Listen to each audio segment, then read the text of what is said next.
Are you confused or maybe even a little bit grossed out by that pureed or that smooth diet that your doctor or dietitian has given you to follow? Are you feeling a little bit anxious about how to do that right?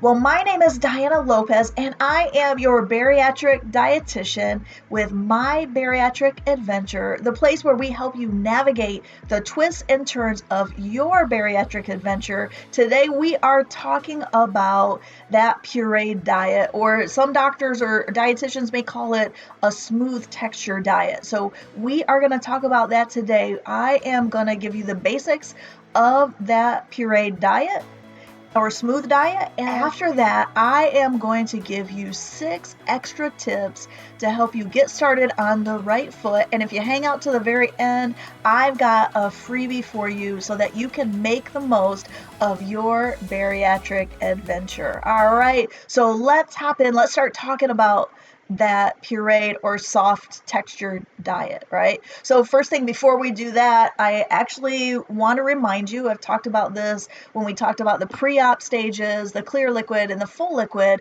but remember each surgeon is different. So each surgeon, each office is going to give you their own protocol for the diet stages after surgery. Some surgeons, some dietitians will include this phase, some won't. If you have had family members that have had surgery with a different surgeon, or you're following someone on Instagram, YouTube, TikTok, you might find that they do this diet stage for a longer period of time, or they do it for a shorter period of time, or they skip it altogether.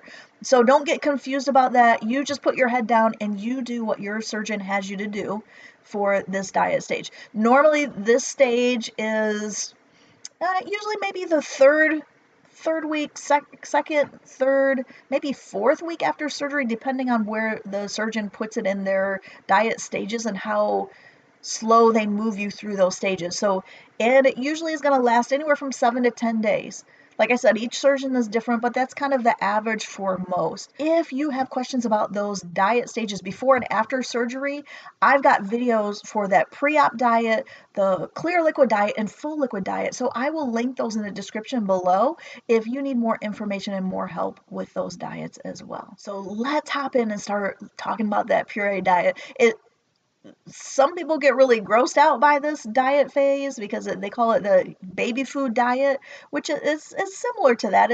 Your food should be a mashed potato consistency, but remember, you're getting so much closer to actually eating real solid food again. So just put your head down, do what you need to do to get through this phase. So puree diet, things are mashed potato consistency. They might call it puree, they might call it mashed potato consistency, they might call it smooth. So what that means is that you're putting things in a blender, a Vitamix, a food processor, and you're blending it until it's smooth without pieces, but it's thick enough that it's not a full liquid. It's not liquidy anymore. You're the next step up. So it should be like, you can scoop it out like a mashed potato. So you don't have to add quite as much liquid in at this phase. So that mashed potato consistency, and in this diet phase, you can do any of the things that you did the previous diet. So if you're still like some of the things from the clear or full liquid, you can still add those in. If you want to be a little more cautious, you can still keep some of those things in there. But the goal is to progress you slowly over the next week or two to get you back to eating real solid food again.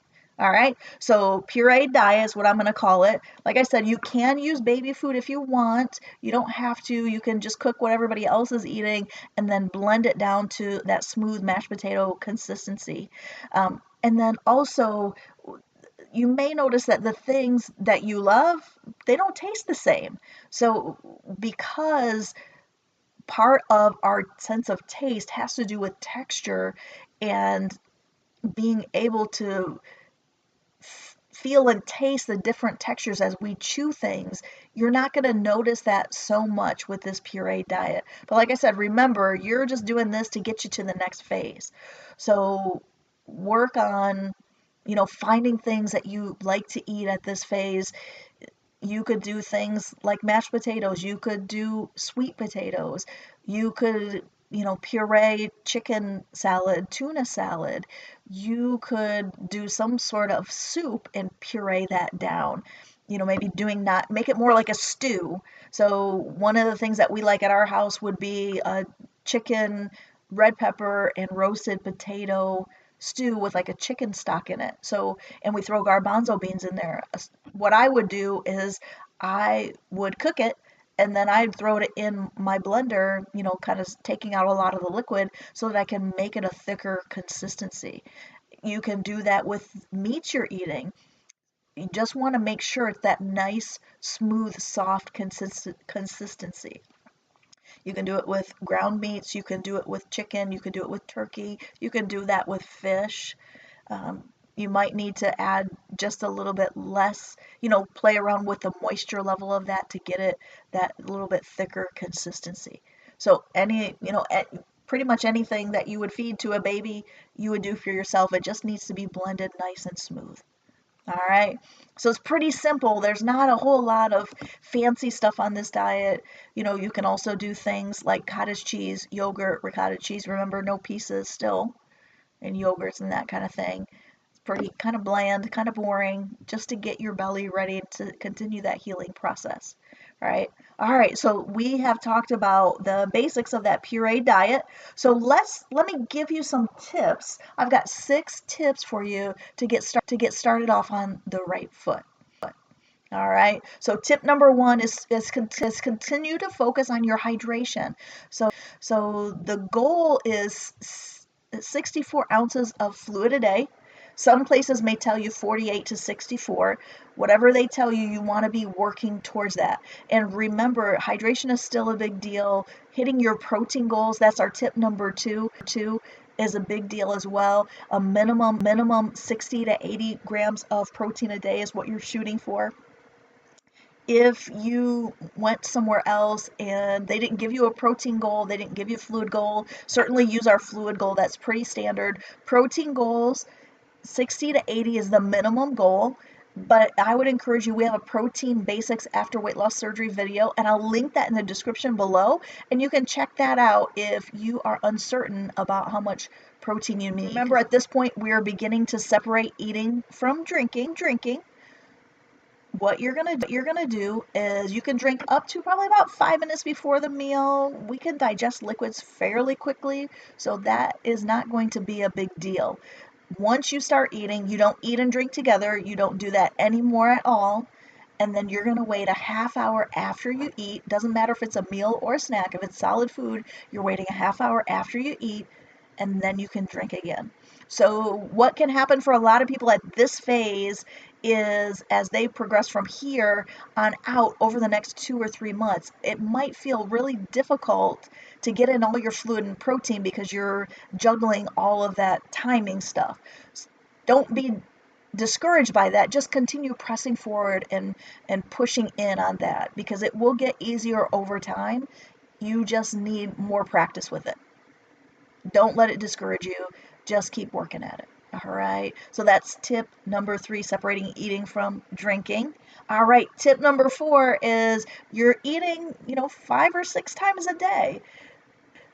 You might be doing breakfast and realize you're not getting all your protein. And that's what our goals are centered around. Are you getting your protein? Are you getting, at this point, you're probably not. Maybe with puree, you're able to get 20 to 30 grams of protein in with a meal, but more than likely, you're not able to do that. So what we want you to do is eat more frequently. So probably every 2 to 3 hours, you're eating a meal and eating a snack or drinking a shake or part of a shake. That is to make sure you're getting your protein. That's tip number 4, eating 5 to 6 mini meals and snacks throughout the day. All right.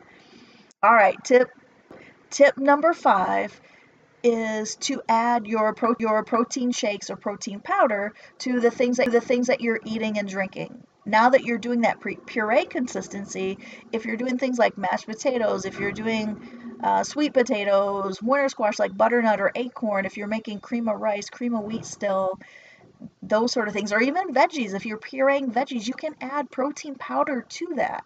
Or for some of those things like a cream of rice, cream of wheat, you can add protein liquid. Like you, instead of using water to make those things, you could just pour a protein shake right in there. Those are great ways to amp up the protein, and it won't give you that same feeling of fullness that eating a piece of chicken or eating eggs will do for you here in the next week or so as you progress forward. So you might be able to do that pretty easily. All right, so tip 6, now is the time that you should be starting your vitamin and mineral regimen. After weight loss surgery, I work primarily with people that have gastric bypass, gastric sleeve. What we have them do is a multivitamin with iron, calcium citrate, and additional vitamin B12. So those are the things that we are consistently recommending for our patients. You might have other things, like maybe your vitamin D was low, so maybe they're having you take additional vitamin D as well. Whatever they have you starting on this, if you haven't started before, now is the time to start that.